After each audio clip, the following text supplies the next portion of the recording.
Buenas tardes, soy Macario Lozano y este es su programa Jornal 2030. Gracias por estar con nosotros. Violeta, buenas tardes, ¿cómo estás? Hola, Macario, ¿qué tal? Buenas tardes. Mira, este año comienzan los gobiernos federales, estatal y municipales al ejercicio de su presupuesto, y generalmente al final de año todo el mundo se queja de que no les alcanza, que no fue insuficiente, aunque también muchas veces no ejercen todas las partidas presupuestales, y sobre esto queríamos tratar hoy. Así es, porque bueno, finalmente cada año aumenta el presupuesto tanto para el gobierno federal como los estatales, como los municipales. Entonces, preguntar también qué es lo que se está sucediendo. ¿Realmente todos los recursos que se tienen son insuficientes o son mal administrados? Vamos a ver qué nos comentan nuestros entrevistados. No se puede hablar de mala o buena administración, es cómo se va a asignar. Si se asigna preferentemente a gastos de operación, bueno, pues entonces debemos esperar los resultados que van a ser malos, entendiendo como mantener todos los gastos solamente para la administración, y entonces no se genera empleo, si solamente se utiliza el dinero para administrar. Si en cambio se utiliza para obras de infraestructuras, para mejoramiento del mercado interno, generar mejores condiciones de consumo, dar bajas tasas de interés para que se pueda crear empleo y se haya inversión, entonces un presupuesto será bien manejado.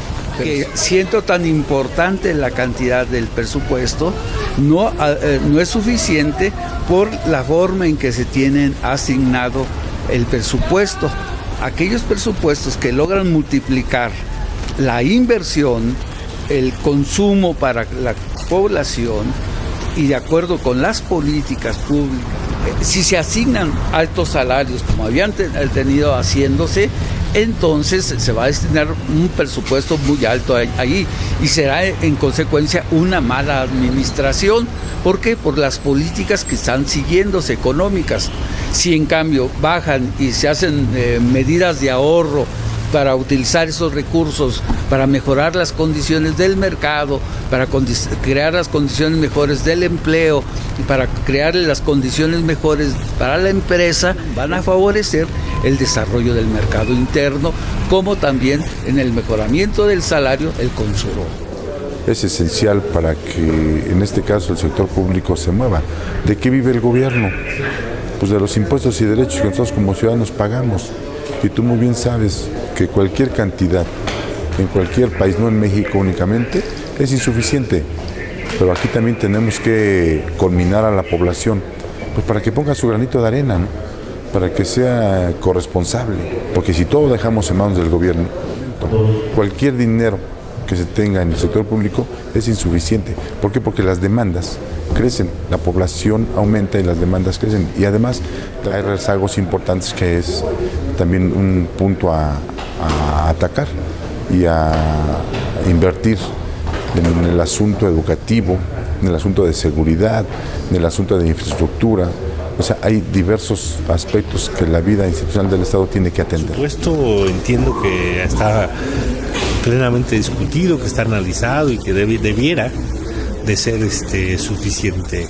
Sin embargo, pues pasa como en las familias, tú le entregas a la mamá y ella distribuye muy bien, de repente sale un tal igual de imprevisto, entonces no somos a veces muy buenos para planificar esta situación. Sin embargo, habrá que analizar muy a fondo a dónde se aterrizan esa cantidad por habitante, ¿no? Simplemente en la educación, cuando vamos a estar gastando, ahorita con la reforma educativa, se pretenden las escuelas de tiempo completo, requerimos de mayor infraestructura, en fin, este tipo de situaciones habrá que revisar muy detenidamente hacia dónde se está canalizando, y entonces la situación, los costos de servicios, de mantenimiento de esto, de aquello, de educación. Este tipo de gastos es de lo que más absorbe, es decir, la situación de educación, la situación de servicios es lo que más absorbe, y la gente no lo ve.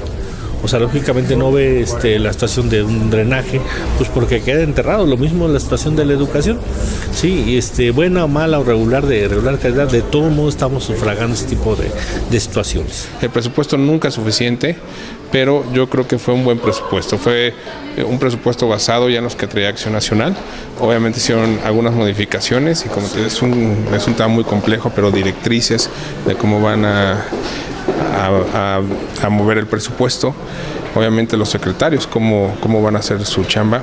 En el arranque ha estado bien, en lo que cabe. Entonces pues, vamos a estar esperando conforme vaya pasando los días y se acabe la luna de miel, a ver cómo va el tema. Ningún presupuesto es suficiente, pero creo que con el que se tiene sería el adecuado para que estuviéramos en unas mejores condiciones de vida en el país. Desafortunadamente, en gobiernos anteriores se han hecho gastos en donde no se debieron de haber hecho y nunca se había apostado en lo que nosotros creemos que es lo más importante, la educación y desarrollo social. Básicamente esa es una mala estrategia en lo presupuestal que yo creo que se puede ir corrigiendo en el futuro.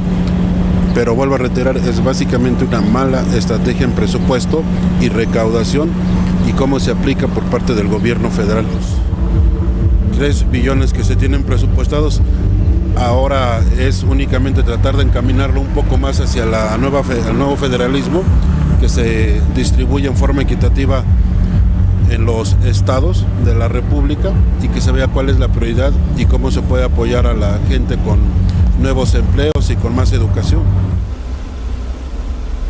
Efectivamente tiene razón en cuanto a que los presupuestos, los rezagos sociales, la demanda de obras y servicios siempre es enorme, gigantesca, rebasa con mucho los presupuestos, pero también se conjuga muchas veces la mala administración de los recursos, es decir, la asignación equivocada de más o de menos en rubros a veces que son prescindibles y en cambio desatendiendo lo que es prioritario, lo que necesita la población. Así es, yo creo que si bien es muy cierto, como mencionan la mayoría de nuestros entrevistados, que todos los recursos son insuficientes para abastecer tantas demandas de la población, pues también es cierto que no siempre son bien administrados, que la verdad falta eficiencia, que hay muchos abusos, por ejemplo, con los salarios que a veces se asignan altísimos. Y yo creo que no solamente algunas veces, creo que la mayoría de las veces el gasto público no se ejerce con racionalidad, no se ejerce con honestidad, con transparencia y con eficacia. Es lo que estamos viendo al final de cuentas, es lo que estuvimos aquí presentando al final del año pasado, de las autoridades municipales que se fueron, donde se dejaron los ayuntamientos, el estado de la administración en situaciones deplorables que tienen que luchar los nuevos, pero ellos tuvieron muchos recursos. Yo creo que ese trienio pasado fue el que más recursos ha obtenido en toda la historia del México, porque el gobierno federal tuvo muchos excedentes, sobre todo en la cuestión del petróleo, y ellos recibieron mucho dinero, aparte se endeudaron, aún así terminaron muy mal, lo que habla indiscutiblemente de una muy deficiente administración, ¿no? Sí, la verdad es que pues hay bastantes problemas ahora en la mayoría de los gobiernos, sobre todo municipales, también algunos estatales tienen bastantes problemas financieros, y mucho de esto deriva precisamente de la mala administración, porque tuvieron recursos, como tú mencionas, tan solo en el Estado de México, les llegaron excedentes más de lo que esperaban, y aún así salieron unas administraciones el año pasado totalmente endeudadas, no solamente con las deudas que se establecen a largo y mediano plazo, sino también a proveedores y a trabajadores que no les pagaron, de manera que los nuevos municipios ahora tienen que estar buscando incluso nuevas deudas o planteando esa posibilidad, porque pues no tienen para dónde ir. Sí, en algunos casos, tú creo que manejaste mucho en la Cámara eso, porque es cierto de que el nivel de endeudamiento de muchos municipios está por encima de su capacidad de pago, porque deben incluso por encima de lo que la ley autoriza, ¿eh? Así es, la ley solamente les autoriza que no puedan rebasar un 40% de porcentaje, y hay algunos que, bueno, están arriba del 100%, entonces es una deuda pesadísima. Sí, por ejemplo, si nos referimos a que si un municipio tiene 100 millones de pesos de presupuesto o de ingresos ordinarios, su deuda no puede rebasar el 40%, es decir, 40 millones de pesos, pero en el Estado de México hay municipios que, como tú dices, si son 100, tienen una deuda de 110%. Que deben más de lo que está percibiendo. De lo que está percibiendo un año, lo que habla de unas administraciones que no son sanas, no son saludables, pero que es por mala administración, no por otra cosa, por los recursos que estuvieron. Sí, también pues a veces no se esfuerzan en aumentar el número de contribuyentes que tienen, y la verdad es que también no quieren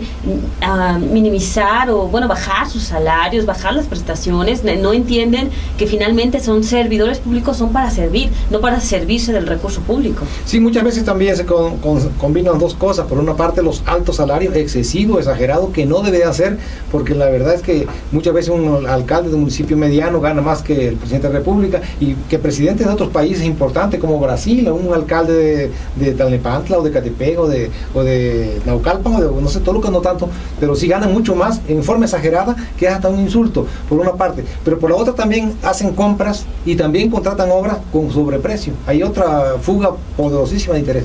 Sí, la verdad es que pues es una situación preocupante, por eso también, bueno, uno se pregunta si cada año el presupuesto va creciendo, porque no hay un gobierno donde el presupuesto del 2013 sea menor al del 2012 o al del 2011, e incluso normalmente pues las expectativas se ven superadas ya con los recursos que les envían gobierno estatal y federal, de manera que van a tener más dinero del que están previendo, pero lo importante es que lo sepan planear, que sepan cómo gastarlo y que también no lo desvíen.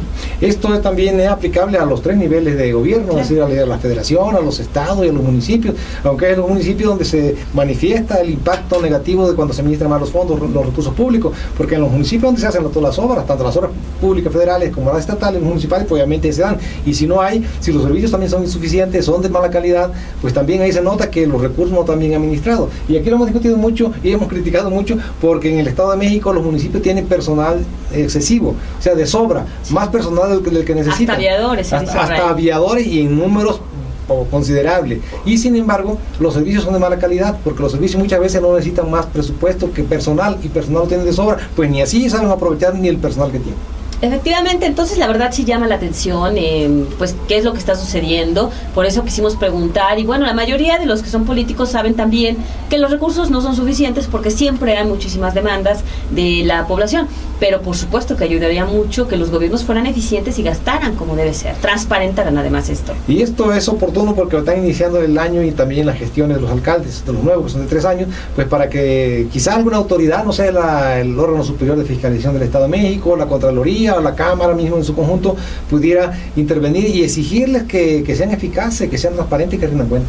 Efectivamente, es lo mejor, y bueno, vamos a ver también qué pasa si se realizan revisiones para ver cómo están gastando. También los diputados tienen que estar muy pendientes de esto y es importante que lo hagan. Creo que no consientan a sus... Oye, llama la atención, por ejemplo, que el órgano superior de fiscalización jamás haya aplicado sanciones porque hayan adquirido compras de bienes y servicios o contratado obras con sobreprecio, casi no hay. No, la verdad es que son mínimas porque las sanciones que se pueden aplicar, y administrativamente la verdad es que también se dirimen de manera política, porque aunque la Contraloría lo propone, finalmente son los diputados quienes definen si sancionan o no a los alcaldes, y normalmente terminan consintiéndolos y perdonándolos, ¿no? Bueno, vamos a un corte y regresamos.